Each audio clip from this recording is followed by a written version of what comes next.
परम शांति। सभी व्यूअर्स को बेहद की परम शांति। श्रीमद् भगवद गीता एक ऐसा महान धार्मिक ग्रंथ है जो हमें जीवन जीने की कला सिखाती है। हर मुश्किल परिस्थिति में सही मार्गदर्शन देकर समाधान भी देती है। इस लौकिक दुनिया में रहते हुए अपने कर्तव्य कर्म करते हुए अपने अलौकिक कर्मों की तरफ भी हमें अग्रसर करती है। श्रीमद् भगवद गीता के अध्याय के अलग अलग श्लोकों पर हमने पहले भी हमारे चैनल पर चर्चा की है और श्रीमद् भगवद गीता की इसी श्रृंखला में आज श्रीमद् भगवद गीता के 10वें अध्याय के 12, 13, 14 और 15 श्लोक की हम चर्चा करेंगे। इसमें अर्जुन प्रभु श्री कृष्ण की स्तुति करते हैं और स्तुति करते हुए अब अर्जुन की दृष्टि भगवान की कृपा की तरफ जाती है और उनके हाथ स्वतः ही प्रणाम मुद्रा में आ जाते हैं। प्रार्थना या स्तुति स्वतः स्फुर्त होती है। प्रार्थना हृदय का भाव है जो कि निशब्द है। शब्दों की एक सीमा होती है लेकिन भाव असीम होता है। इसलिए असीम परमात्मा को सिर्फ भावों से ही पकड़ा जा सकता है। अर्थात अगर हम ये कहें कि परमात्मा की तो कोई सीमा ही नहीं है, इसीलिए परमात्मा को हम शब्दों से नहीं जान सकते, क्योंकि शब्द तो सीमित होते हैं। शब्दों के सीमित दायरे में परमात्मा की व्याख्या करना संभव ही नहीं है। इसीलिए लेकिन अगर हमारे भाव शुद्ध हैं और शुद्ध भाव से हम परमात्मा से जुड़ें तो हम ज़रूर परमात्मा को पा सकते हैं। इसीलिए भावों के द्वारा ही परमात्मा को पकड़ा जा सकता है या परमात्मा को बांधा जा सकता है, या यूँ कहें कि परमात्मा को पाया जा सकता है। लेकिन इस कलयुग की दुनिया में अपने लौकिक कर्म करते हुए ज़रूरी नहीं कि हम इतनी शुद्ध भाव से परमात्मा को पा सकें। इसीलिए भावों की उस शुद्धता तक पहुंचने के लिए हमें कभी तो शुरुआत करनी होगी, कहीं से तो शुरुआत करनी होगी, और इसके लिए सबसे बेहतर विकल्प है प्रार्थना। और प्रार्थना जब तक कुछ ना हो शब्दों से ही करना उचित है। इसका तात्पर्य इसी प्रकार है जैसे कि चाबी घुमाते रहें कभी तो गाड़ी स्टार्ट होगी। तो इसी प्रकार से इस समय पर अर्जुन निशब्द हैं और वो भगवान की स्तुति करते हैं।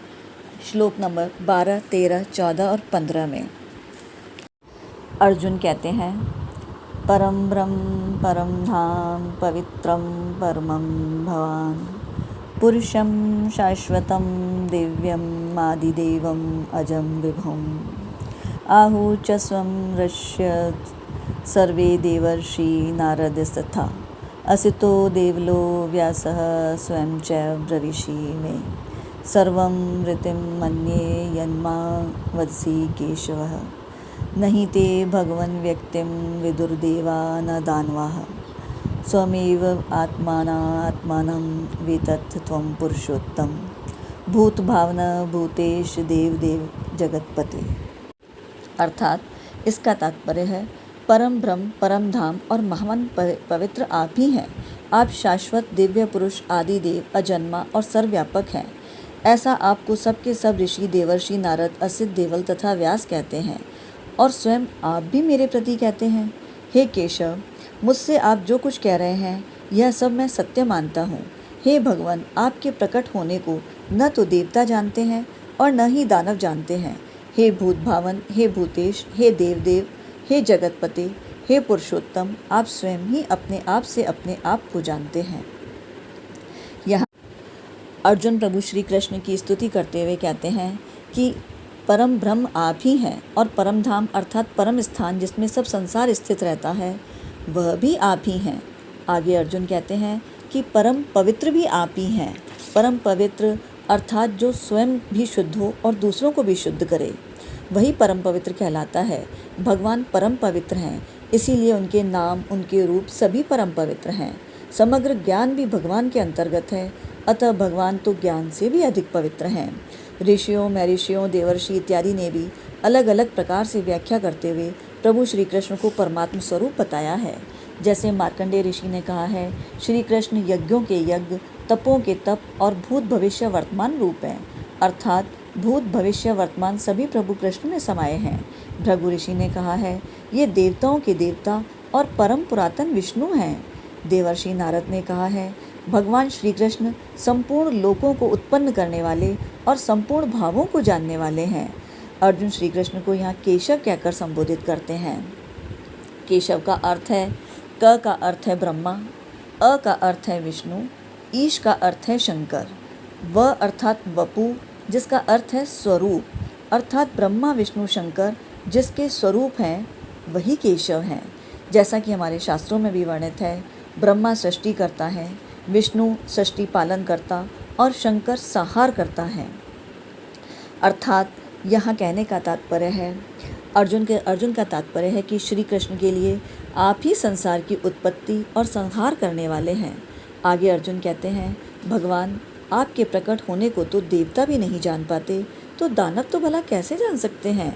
दानवों के पास तो माया की शक्ति होती है, परंतु उस माया से भी दानव भगवान को नहीं जान सकते। उस माया शक्ति से दानव अलग अलग तरह के चमत्कार और प्रभाव तो दिखा सकते हैं, परंतु भगवान को नहीं जान सकते। मनुष्यों की अपेक्षा देवताओं में जो दिव्यता है, वह दिव्यता भी भगवान को जानने में काम नहीं आती। अर्थात यहाँ अर्जुन के कहने का तात्पर्य है कि मनुष्य, देवता, दानव कोई भी अपनी शक्ति से, अपनी सामर्थ्य से, अपनी बुद्धि से भगवान को नहीं जान सकते, परमात्मा को नहीं पहचान सकते। यहाँ तक कि त्याग से, वैराग्य से, तप से इत्यादि क्रियाओं से हम अपना अंतःकरण तो शुद्ध कर सकते हैं, परंतु भगवान को नहीं जान सकते। भगवान को तो सिर्फ भगवान की कृपा से ही जाना जा सकता है, और भगवान की कृपा पूर्ण निष्ठा और विश्वास के साथ भगवान की शरणागति से ही संभव है। भगवान की शरणागति पर भी हमने हमारे चैनल पर चर्चा की है, और इससे संबंधित वीडियो भी हमारे चैनल पर उपलब्ध हैं, जिसका लिंक आपको डिस्क्रिप्शन बॉक्स में मिल जाएगा। आपने नहीं देखे हैं तो आप वो भी देख सकते हैं। आगे अर्जुन कहते हैं, भगवान अपने आप से अपने आप को जानते हैं। इसका अर्थ है कि जानने वाले भी आप हैं, जानने में आने वाले भी आप हैं, और जानना भी आपको ही है। अर्थात जब सब कुछ आप ही हैं, आपके सिवाय और कुछ है ही नहीं, तो फिर कौन किसको जाने। कहने का तात्पर्य है कि जीव जो कि भगवान का ही अंश है, उसे अपने आप से ही अपने आप को अर्थात अपने स्वरूप को जानना चाहिए। लेकिन अपने स्वरूप को हम अपनी इंद्रियों से नहीं जान सकते। जैसे आँख सब कुछ देखती है, पर इसी आँख से आँख को नहीं देख सकते। इसी प्रकार से हमारी जो पांचों कर्मेंद्रियां हैं, क्या उन कर्मेंद्रियों से हम उन इंद्रियों को देख सकते हैं? नहीं ना। इसीलिए इंद्रियों को इंद्रियों से नहीं देखा जा सकता, तो फिर इंद्रियों को कैसे देखा जा सकता है? इंद्रियों को देखने वाला है हमारा मन, पर क्या मन से मन को देखा जा सकता है? नहीं ना। तो फिर मन को देखने वाली होती है हमारी बुद्धि, और इसी प्रकार बुद्धि को देखने वाला है हमारा अहम। अहम को हम स्वयं देखते हैं, इसीलिए स्वयं को देखने वाले भी हम स्वयं ही तो हैं। अर्थात जब हम अपने स्वरूप को जान लेंगे तो हम परमात्मा को भी जान लेंगे, और यह सब कुछ संभव है सिर्फ और सिर्फ परमात्मा की कृपा से। आगे 15वें श्लोक में अर्जुन प्रभु श्री कृष्ण को भूत भावेन, भूतेश, देवदेव, जगतपते और पुरुषोत्तम इन 5 संबोधनों से संबोधित करते हैं। अर्थात सूर्य, शिव, गणेश, शक्ति और विष्णु। अर्थात अर्जुन कहना चाहते हैं कि इन 5 देवताओं के मूलतः आप ही तो हैं। तो इस प्रकार अर्जुन भी प्रभु श्री कृष्ण की स्तुति करते हुए उनके परमात्म स्वरूप की ही व्याख्या करना चाहते हैं। अगर परमात्मा को पाना है तो हमें पूर्ण विश्वास और पूर्ण निष्ठा से परमात्मा की, भगवान की शरणागति करनी ही होगी, तभी हम परमात्मा को अपने शुद्ध भावों से पा सकते हैं। अपने स्वरूप को जानकर परमात्म स्वरूप को भी अनुभूति कर सकते हैं। उम्मीद करते हैं ये वीडियो आपको अच्छा लगा होगा। इसी प्रकार की ज्ञानवर्धक जानकारी के लिए हमारे चैनल पर बने रहें, और इस गीता ज्ञान को स्वयं भी सुने और अपने आसपास वालों को सभी को सुनने के लिए प्रेरित करें, ताकि हम इस कलयुग की दुनिया के अंदर एक सफल जीवन जीने की कला सीख सकें। वीडियो को पूरा देखने के लिए सभी व्यूअर्स को बेहद का परम धन्यवाद। बेहद की परम शांति।